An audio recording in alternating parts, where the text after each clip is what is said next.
हम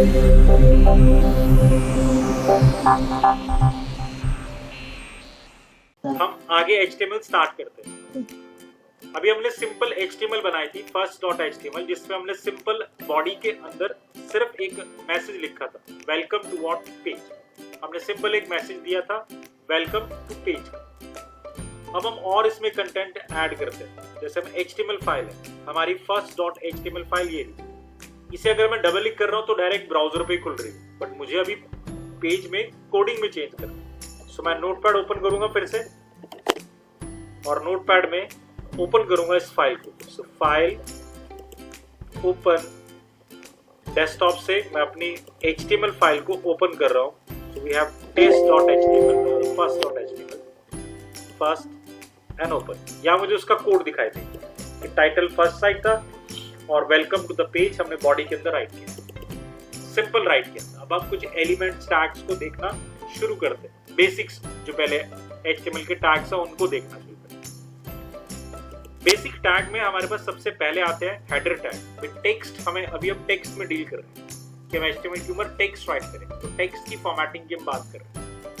पहले हम सिंपल बेसिक टैग्स की बात करें। जैसे आपने यहाँ पर लिखा वेलकम टू पेज, अब मैं यहाँ पर welcome to page comma this is our first site, हमने ये डिफाइन किया। ये जो भी आप लिखोगे एज इट इज आपके पेज के ऊपर क्या डिस्प्ले हो जाएगा। आप इस फाइल में चेंजेस करो, फाइल को सेव करो, शॉर्टकट कंट्रोल एस, और उसके बाद आप अपनी साइट पर मूव करो और रिफ्रेश करना, तो आपकी साइट का जो मॉडिफाइड कंटेंट है वो आता है।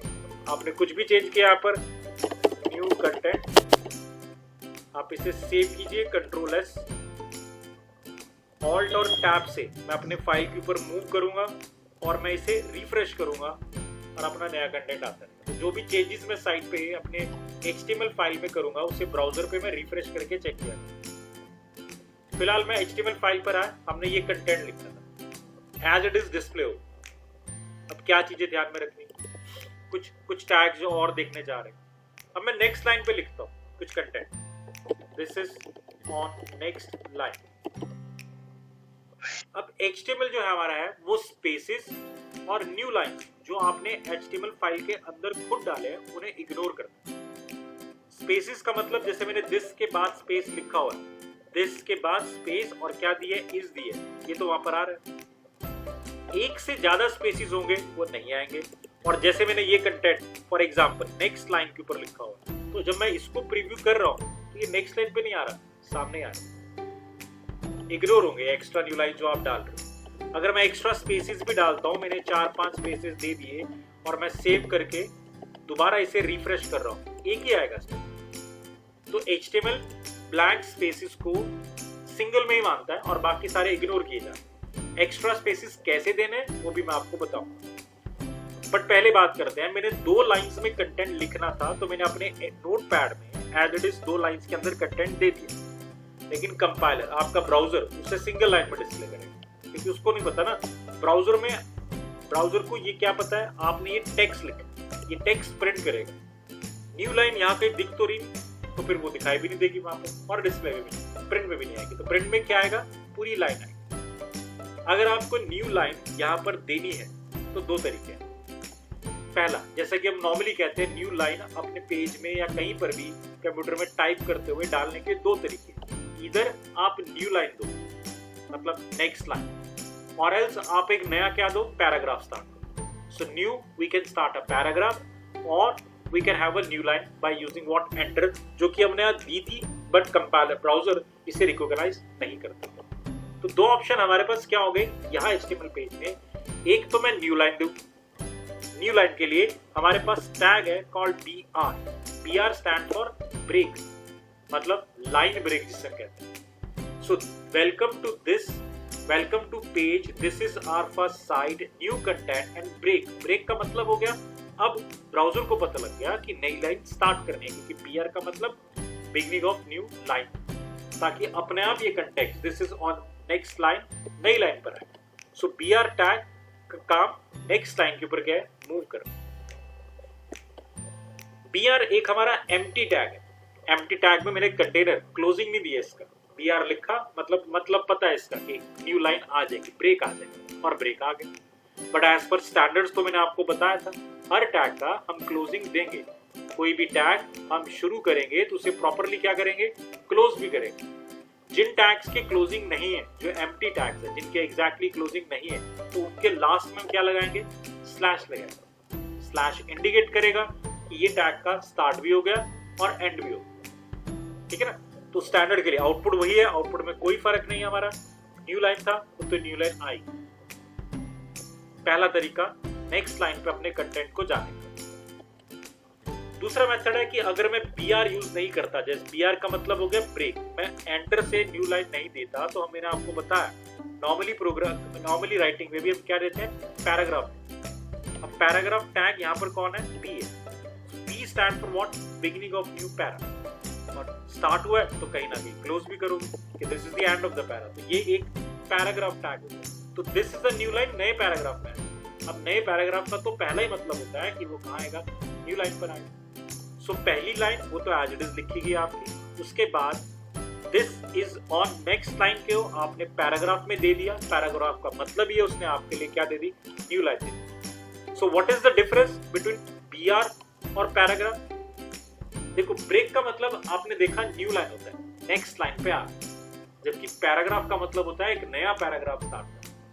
अब नए पैराग्राफ में दो इंपॉर्टेंट चीजें होती है, या तो उसका इंडेंट होता है, जैसे हम कोई राइटिंग टाइप करते हैं, कुछ भी राइट करते हैं, जब हम कहते हैं कि नया पैराग्राफ स्टार्ट हुआ तो हम पैराग्राफ कैसे देते हैं, या थोड़ा स्पेस देते हैं कि ये नया पैराग्राफ स्टार्ट है, और एल्स हम स्पेस ना दे अगर तो हम कहते हैं कि थोड़ा सा टैब दें यहाँ से शुरू, ये नया पैराग्राफ स्टार्ट, ठीक है ना। तो पैराग्राफ स्टार्ट हुआ है, इसको इंडिकेट करने के लिए या तो हम इंडेंट देते हैं, दिस इज कॉल्ड इंडेंट, कि नॉर्मल स्पेस से थोड़ा सा हटके आप लिखो। मतलब नॉर्मल स्पेस यहाँ से स्टार्ट था तो आप यहाँ से स्टार्ट करो, तो आई अज्यूम कि नया पैराग्राफ स्टार्ट हो। और एल्स आप नॉर्मल लाइंस के ज्यादा एक एक्स्ट्रा लाइन स्पेस का दे दो, ताकि मुझे पता लग जाए कि नया पैराग्राफ स्टार्ट हो।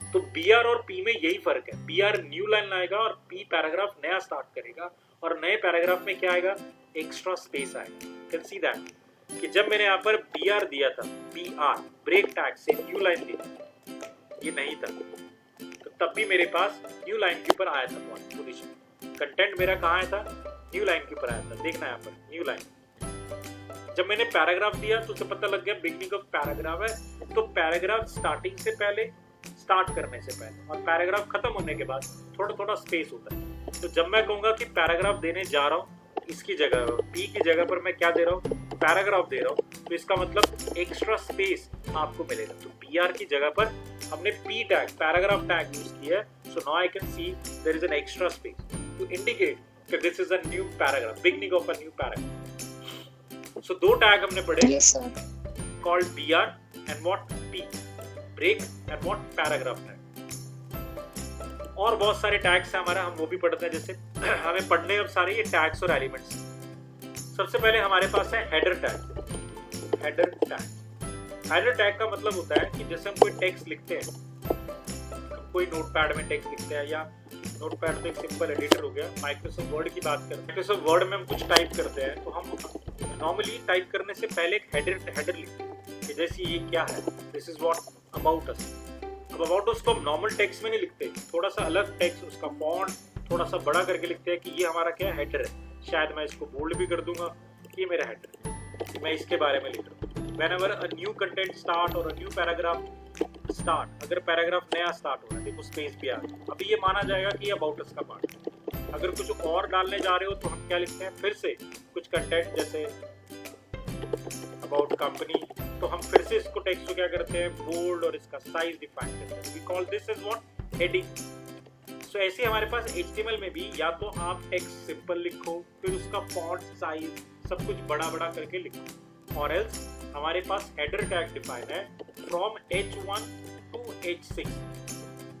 डिफरेंट फॉन्ट साइजेस के साथ पहले से हेडर टैग डिफाइन है फ्रॉम H1 टू H6। मैं एक बार लिख के दिखाता हूँ, लाइक H1 टैग ग्रेटेस्ट है, मतलब इसमें बड़ा टेक्स्ट लिखा आएगा। So we can write header, और मैंने इसको दे दिया H1 टैग से क्लोजिंग दे दी।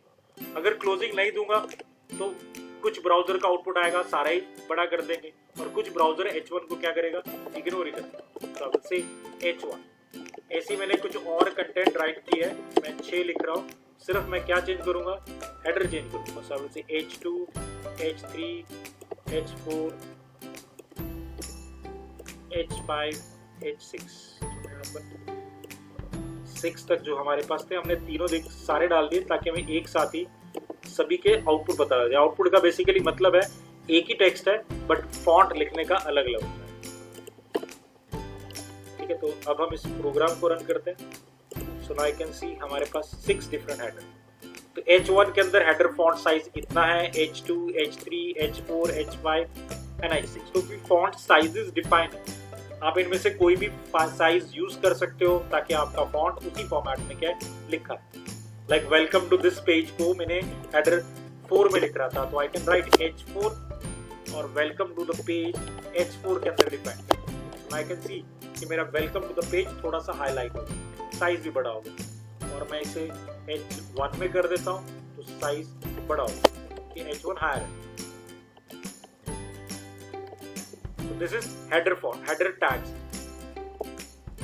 Now paragraph tag, header tag, आपने इंपॉर्टेंटली देखा है HTML में कि जैसा लिखोगे वैसा नजर नहीं आता, थोड़ा बहुत। जैसे अगर मैंने यहाँ पर लिखा वेलकम टू, बहुत सारे स्पेसेस तो नहीं नजर आ रहे ना, और मैंने न्यू लाइन पे भी टेक्स्ट लिखा तो वो भी नजर नहीं आया, एक साथ ही नजर आया, सारा एक ही लाइन पर नजर आया with one single space, multiple नहीं है। तो मल्टीपल स्पेसिस अगर हमें डालने हैं, नेक्स्ट लाइन पर डालना है, जैसे नेक्स्ट लाइन पर डालना है तो क्या लिखना है, BR या पैराग्राफ टैग अप्लाई करना है।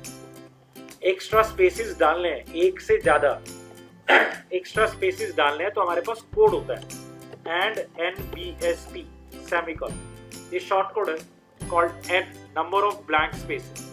एक NBSP से एक स्पेस आएगा, तो एक स्पेस तो ऑलरेडी आ ही रहा था, आपने एक और मांग लिया using what and NBSP, so 2 space, तो आपके पास 2 हो गए। आई कैन सी कि मैं इसे कॉपी पेस्ट कर देता हूँ, तो जितने मैंने लगाया 3 स्पेस और एक एक्स्ट्रा था, तो अब मेरे पास 2 और पेज के बीच में 4 स्पेसेस का गैप है। न्यू लाइन तो हमने BR से दे दी थी, एक्स्ट्रा स्पेस हम किससे डालेंगे, ब्लैंक स्पेसेस से डालेंगे। क्लियर हो गया ना? लेकिन एक टैग और भी हमारे पास कॉल्ड प्री। अब प्री टैग के अंदर आप जो लिखोगे, जैसा लिखोगे वैसे नजर आएगा। मतलब अगर मैं यहाँ पर लिख रहा हूँ सेम वही चीज, देखो welcome to, I have put up some spaces page, और फिर नेक्स्ट लाइन पे मैंने लिखा हो, तो प्री टैग में जैसा लिखा हुआ है उसी फॉर्मेट में एज इट इज डिस्प्ले होता है, बट फॉन्ट थोड़ा सा अलग होगा। हम फॉर्मेटिंग वो कर सकते हैं, बट जैसा आपने लिखा एज इट इज पेज के ऊपर क्या होगा, डिस्प्ले हो। स्पेसेस आपने डाले थे तो वो स्पेसेस आए, न्यू लाइन आपने दी थी तो वो एज इट इज क्या है, न्यू लाइन दी।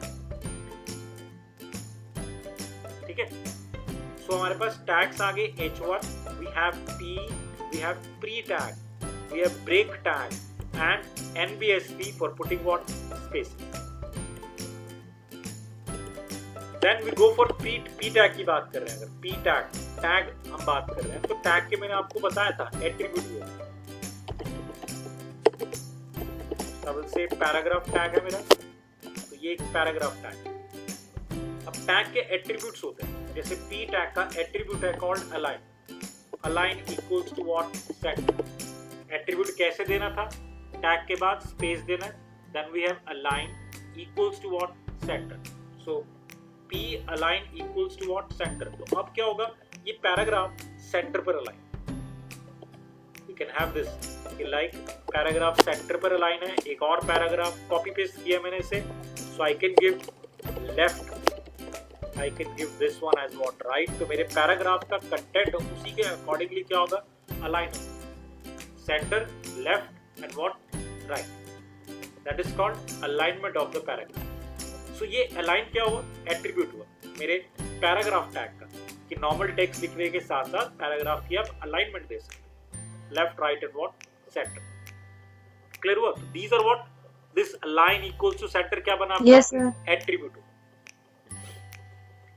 तो हम टैग भी पढ़ेंगे, बहुत सारे टैग्स की कोई एट्रीब्यूट नहीं होंगे, जैसे H1 टैग का अधिकतर एट्रीब्यूट नहीं होता, और बॉडी टैग के बहुत सारे एट्रीब्यूट्स होते हैं। बॉडी इज व्हाट, आपका पूरा पेज था, ये जो पेज पूरा आ रहा है that is called body. Body का एट्रीब्यूट एग्जांपल हो BG colour, that is called background colour है। आप कुछ भी दे दो, कुछ कलर्स हमारे पास पड़े होते हैं, red, green, blue, standard colours. We have given body BG colour equals to what, red है, तो आपने बैकग्राउंड कलर क्या दिया है, रेड दे दिया। तो नाउ आई कैन सी जब मैं पेज को रिफ्रेश करूंगा, पेज का बैकग्राउंड कलर क्या आएगा, रेड आएगा। बहुत सारे कलर्स प्री डिफाइन है, आप उनमें से एक लिख सकते हो, red, green, blue, standard colours है। और जो कलर्स नहीं है उनको कैसे लेना है मैं वो भी बताऊंगा। अब बहुत सारे और कलर्स है, you can go for Microsoft paint software, जैसे वो अभी रुकिए थोड़ा कॉम्प्लेक्स हो जाएगा। ठीक है, बैकग्राउंड कलर, तो बीजी कलर उसका एट्रीब्यूट है कि बॉडी का बीजी कलर आपने दे दिया तो बैकग्राउंड व्हाइट की जगह पर क्या आ रहा है, ग्रीन। ठीक है ना, तो आप अलग अलग ऑप्शन दे सकते हो। बीजी का कलर आपने दे दिया,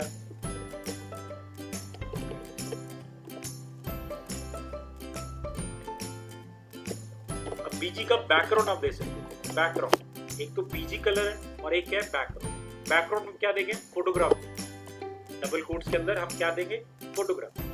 मतलब फोटोग्राफ कहाँ पड़ी, इंपॉर्टेंट है। मैंने फाइल सेव कर रखी है डेस्कटॉप के ऊपर, ये वाली पड़ी है फाइल, और मेरे पास एक फोटोग्राफी पड़ी है यहाँ पर, diwali.jpg। तो photograph complete name is diwali.jpg। तो फर्स्ट डॉट में बैकग्राउंड में क्या टाइप करूंगा, अपनी फोटोग्राफ का नाम diwali.jpg। बैकग्राउंड में ग्रीन कलर आने की बजाय क्या आएगा, फोटोग्राफ आएगा।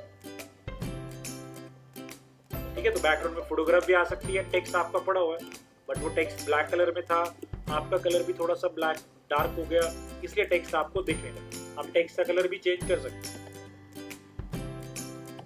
Right colour equals to what, white. ये आपके टेक्स्ट के कलर को व्हाइट करें।